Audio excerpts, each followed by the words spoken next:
I want to give a huge thanks to everybody that bought the Older Women, Younger Men Dating Guide. Thank you so much for buying it during the flash sale. Now I've got really, really, really exciting news for all of you. One, there's more material.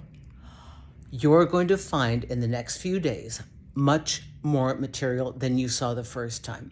I've reconfigured some things, and I've also added new videos, new articles, and a lot of new stuff and different categories. I want you to know this is not a static library. This is a library that continues to get updated as I create new material and find things that perhaps I overlooked. So your library will be growing over time. Secondarily, did you check out the discussion thread? That is so cool. I've already left you all a video. This is where we communicate with each other. I know that you'll have questions as you read through the information, so I'm here for you.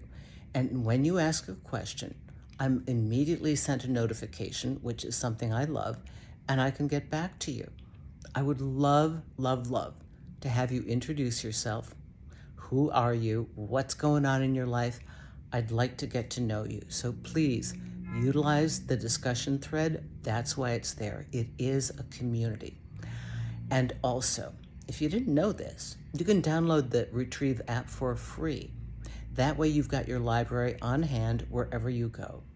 So, exciting, exciting. You're going to see much more material than you did the first time around. You're going to have discussions with me, and you're also going to have it on your mobile app. It is free, okay? So once you have the library, that's yours. And it is growing as we grow in our discussions. It will always be current because I will be continuing to add new material as I create it and as I find things that maybe I had forgotten about or found in a different category and think it's perfect for the older women, younger men. So thank you, all of you, for joining me here. This is a lovely discussion, and it's what I really enjoy doing the most is getting to know you, getting to know your story, and making sure that you have the help and the guidance that you need. So thank you for purchasing Older Women, Younger Men Dating Guide.